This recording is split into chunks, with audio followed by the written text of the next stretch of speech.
Emporium YouTube video. Today we are all things florally Mother's Day.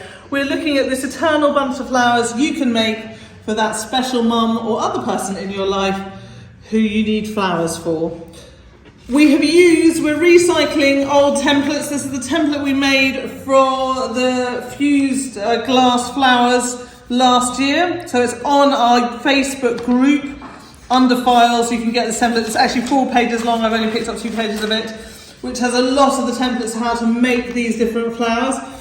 But today we're going to show you how to make them like this into beautiful fused glass bouquet of flowers, or just a single flower like this that someone can enjoy and you can give to the person you love, so that just have one lovely flower like that. And you can even put some magnets on them and they could sit on a fridge. So there's lots of different uses for these, and today I will show you how to make these.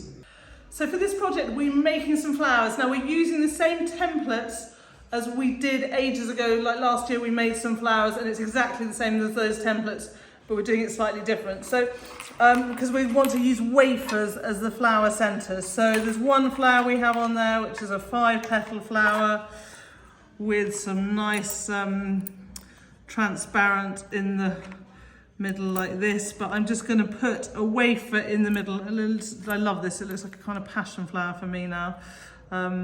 So this is going to go like this and be tack fused together. As I said, all of the templates for this are on the Facebook group.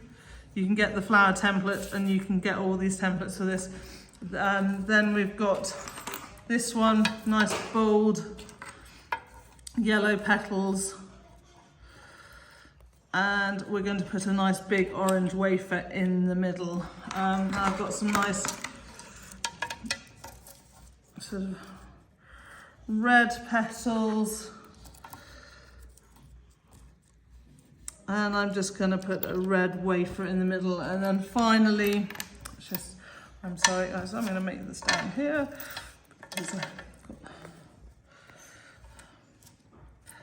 Finally we've got this, which is a sort of, this is actually lace white. I had an odd piece of lace white. I thought, oh, that'd be nice, I'll use that. So this is lace white. Kind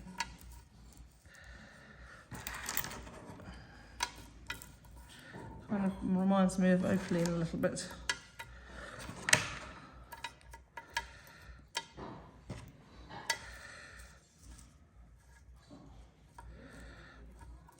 Get those in, and then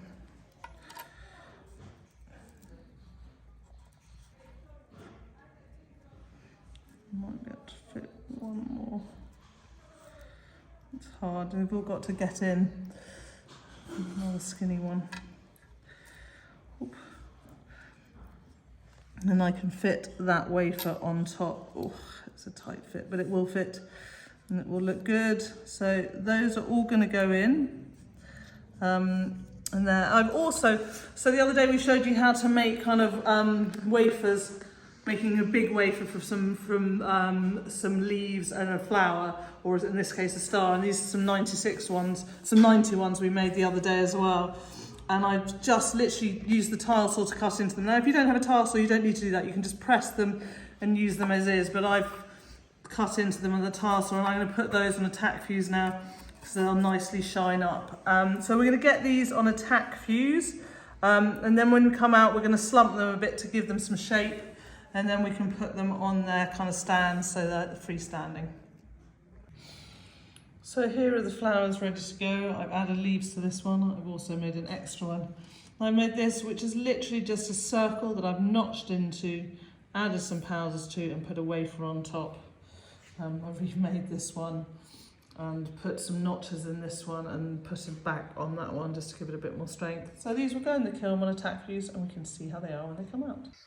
Here are these out of the kiln. I put a bit of powder on this before it went in, actually, which is really nice to have the kind of gradient.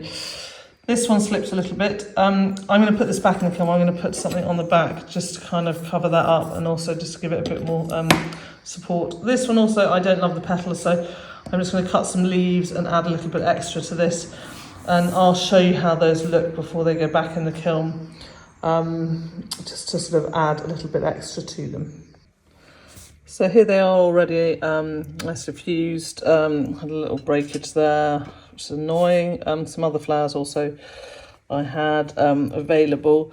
I'm now going to put these into slump. I want some kind of some movement on them, so I want to put them into slumping moulds, either bowls or whatever I have that they will fit into, or maybe drape them slightly to give them a bit of movement so that they're not so flat. So I'm going to set that up and we have a look before they go into slump. So here they are all set up. We will slump them and see how they are when they come out. So I wanted to do stems of the flowers in wire, but it just couldn't get it to hold. So I'm now putting stems in of this nice streaky green glass. I'm going to put them in on a tack fuse. You can see I've created some leaf shapes and just cut them straight. And these are going to go into the kiln now, and we see how they are when they come out. So here are these all out of the kiln. So now we need to glue this onto here. So we're going to get all these glued and we can have a look at the final piece. So here these are all nicely glued to their stems. I think they look lovely. It's such a great way to have the flower. And you don't need to do a whole bunch like this. You could just do one and put one. I'm going to try and take one out without all of them falling over. You know what it's like, guys. You get them all nicely balanced. But sitting on a table, like one flower like this would be awesome. It would look so pretty. So it's a sort of, it's a fantastic kind of way. Look at how great that is. Such a pretty flower. So it's a fantastic way. I'm kind of sad the metal idea didn't work, but actually this with the glass and using this variegated glass works really well. And I love this as a kind of eternal bunch of flowers. Yeah, it's so pretty. Never to die. I hope you've liked this. Remember, guys, that all of these flowers are made from the same template that is available on our Facebook group, Flower Templates. You can get them all there. So this is not a new one. We've just reused those ones from last year. You can use those. And also, of course, we got the wafer flowers that we showed you how to make in the last video. They're called supersized wafer flowers. And you can see how we do those there and then make them yourself so that you've got these kind of various different ideas. The templates are there. You can get all our products at tabithasglassemporium.com. Please follow us, like us, share our videos, sign up to our newsletter, join our Facebook group and share your products there. It's so great to see what you are all making. Until next time, happy fusing.